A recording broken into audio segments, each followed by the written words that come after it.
All right, so I'm going to see this patient who I had seen the other day, and I did see the patient as a virtual visit. So usually you want to ensure that you're not only seeing your patients on virtual visits, because for me personally, I like to go and observe. I'm very inquisitive. I want to be there to look and see how I can actually improve on that person's, well-being.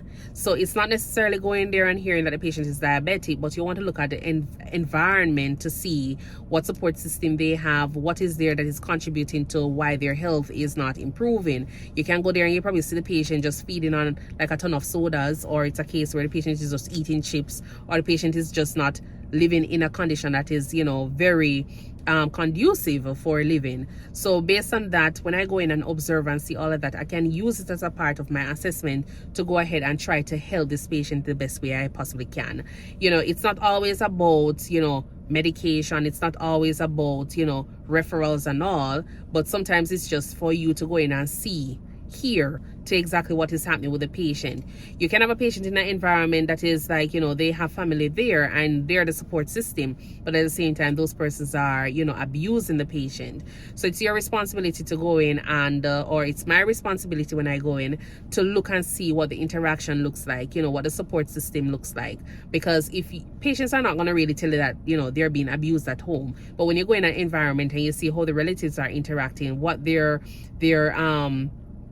involvement looks like in the patient's care, then you can know whether or not this patient is well taken care of versus, the opposite. So I like to do in-person visits because, as I say, when I go into the home, that's where I go and I just look around and make my assessment, and from there I can come up with the best plan for the patient.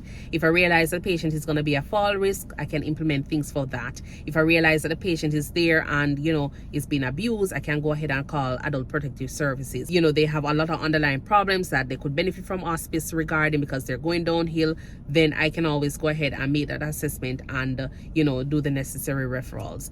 But yeah, that is one reason I enjoy what I do, even though sometimes probably you go there and you're looking and you realize that the puss over there, so yes, the cat over there, so and you and the cat is not no friend. But at the same time, I just kind of hold my breath and see my patient and kind of peeping over the side over there on the cat, because I don't want the cat come over and bite me.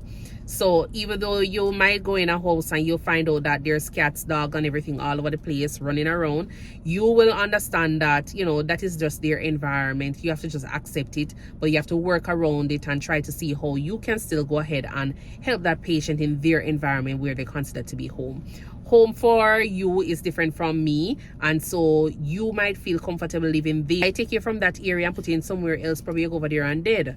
Yeah, because you're used to it. So it's nice seeing the patients in their environment because that is what is comfortable for them. That is their safe haven.